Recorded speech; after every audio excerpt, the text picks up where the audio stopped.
Hello, my name is Bryce, and this is my channel, Striving Intellect.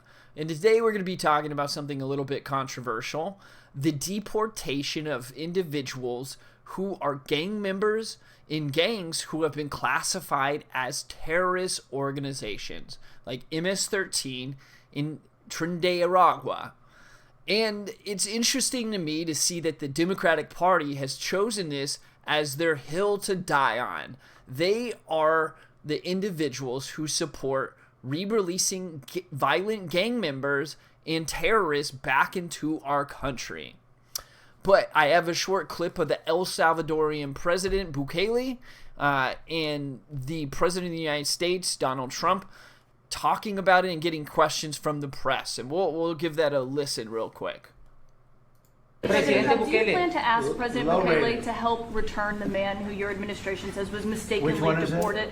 The man who was mistakenly deported to El Salvador? Well, let me ask Pam, would you answer that question? Sure, President. First and foremost, he was illegally in our country. He had been illegally in our country. And in 2019, two courts, an immigration court and an appellate immigration court, ruled that he was a member of MS-13 and he was illegally in our country. Right now, it was a paperwork, That should be enough. Anyways, absolutely, there is no right for a legal migrant to be in our country, especially if he's a member of a violent gang who does absolutely unspeakable things. Additional paperwork had needed to be done. That's up to El Salvador if they want to return him. That's not up to us. The Supreme Court ruled, President, that if, as El Salvador wants to return him, this is international matters, foreign affairs, if they wanted to return him, we would facilitate it, meaning provide a plane. So will you return him? And you are doing a great job. Thank you. Thank you. Stephen Miller, wait a minute. Could you just also respond to that question? Because, it's asked by CNN, and they always ask it with a slant, because they're totally slanted because they don't know what's happening. That's why nobody's watching them. But would you answer that question also, please? Yes, gladly. So, as Pam mentioned, there's an illegal alien from El Salvador. So, with respect to you, he's a citizen of El Salvador. So, it's very arrogant even for American media to suggest that we would even tell El Salvador how to handle their own citizens as a starting point. As two immigration courts found that he was a member of MS-13. When President Trump declared MS-13 to be a foreign terrorist organization, that meant that he was no longer eligible under federal law, which I'm sure you know, you're very familiar with the INA, that he was no longer eligible for any form of immigration relief in the United States. So he had a deportation order that was valid, which meant that under our law, he's not even allowed to be present in the United States and had to be returned because of the foreign terrorist designation. This issue was then, by a district court judge, completely inverted, and a district court judge tried to tell the administration that they had to kidnap a citizen of El Salvador and fly him back here. That issue was raised to the Supreme Court, and the Supreme Court said the district court order was unlawful, and its main components were reversed 9-0 unanimously, stating clearly that neither Secretary of State nor the President could be compelled by anybody to forcibly retrieve a citizen of El Salvador from El Salvador, who again is a member of MS-13, which, as I'm sure you understand, rapes little girls, murders women, murders children, is engaged in the most barbaric activities in the world, and I can promise you, if he was your neighbor, you would move right away. So you don't... And just to bring a little bit of evidence for you, this is actually the court documents posted by Viva Frey on X.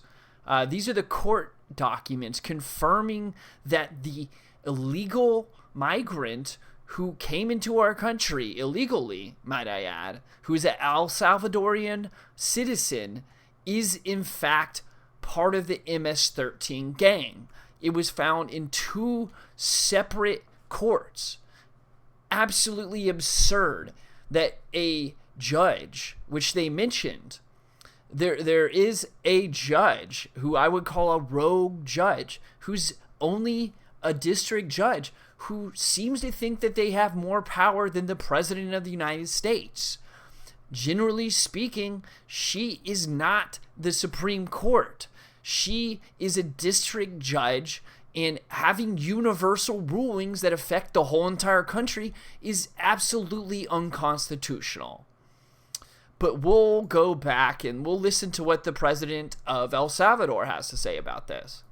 Plan But to the ask for Supreme it Court is and get it asking back. to, And that- what was the ruling Facilitate- in the Supreme Court, Steve? Was it 9-0 Yes, it was a 9-0 in our favor? in our favor against the district court ruling, saying that no district court has the power to compel the foreign policy function of the United States.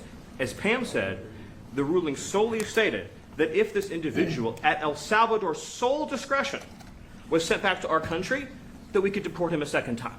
Well, No version of this legally ends up with him ever living here because he is a citizen of El Salvador. That is the president of El Salvador. Your questions about it, per the court, can only be directed to him. I asked ¿Usted lo President liberaría, Bukele, Presidente what is your- Bukele? can President Bukele weigh in on this? Do you plan to return him? Well, I'm supposed to have suggested that I smuggle a terrorist into the United States, right? It's I mean, always how, CNN. how can I smuggle? How can I return him to the United States? Like I smuggle him into the United States, or what do I do? Of course, I'm not going to do it. It's like, I mean, the question is preposterous. How can I smuggle a terrorist into the United States? I don't have the power to return him to the United States. so you can release him inside of Absolutely true. The mass overreach that these judges have is insane. They are out of bounds. These judges, these rogue judges, should not be in the positions that they're in. They are activists. They are rogue. They are unconstitutional. Absolutely absurd. It's insane. Yeah, but I'm not releasing. I mean, we're not very fond of releasing terrorists into our country. I mean, we just turned the murder capital of the world into the safest country in the Western Hemisphere, and you want us to go back into releasing criminals so we can go back to being the murder capital of the world? No, that's not going to happen. Well, they'd love to have a criminal, released into I our mean, there's So a fascination. They would love it. Yeah. They're sick. These are sick people. Marco, do you have something to say about that? Yeah, I mean, Stephen, I don't understand what the confusion is. This individual is a citizen of El Salvador. He was illegally in the United States and was returned to his country. That's where you deport people, back to their country of origin. Except for Venezuela, that wasn't refusing to take people back, or places like that. I can tell you this, Mr. President. No, the foreign policy of the United States is conducted by the President of the United States, not by a court. And no court in the United States has a right to conduct the foreign policy of the United States. It's that simple. End of story. And that's what the Supreme Court held, by the way, to Marco's point. The Supreme Court said exactly what Marco said, that no court has the authority to compel the foreign policy function of the United States. We won a case 9-0, and people like CNN are portraying it as a loss, as usual, because they...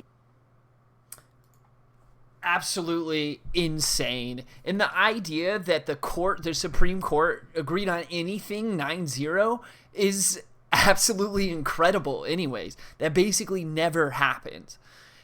It's insane that a judge would want this to happen, to have us re-release a known MS-13 member who a large amount of the news organizations just call Maryland Man. He's an El Salvadorian citizen who's a member of a violent gang that's known as a terrorist organization in the United States.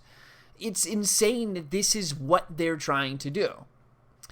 It's absolutely unheard of.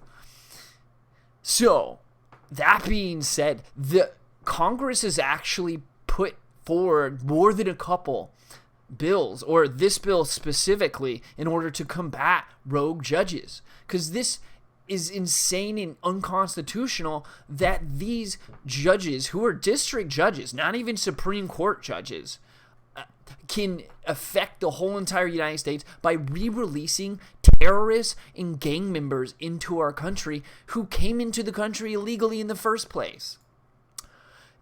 The idea that these activist judges are doing this should absolutely result in their, like, they should not have a job in the government at all. Like, they should be deposed. This is insane.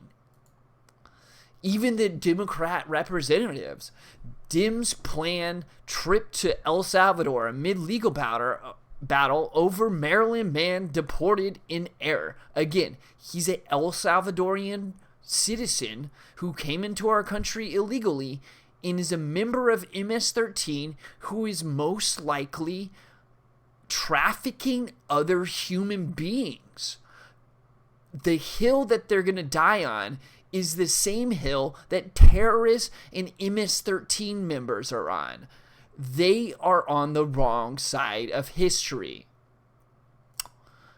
Like, the idea that individuals can just waltz in anyways and absolutely just do whatever they want is absolutely absurd. They are not even legal citizens here. This man had affiliations to MS-13, and there was multiple courts that found that those were legitimate. Something like this is unconstitutional, and the individuals who are trying to back this are not good people. That's absolutely the truth. Well, I thought this was really important. I think that it's a little bit controversial, but I hope you guys like this video. Please like and subscribe.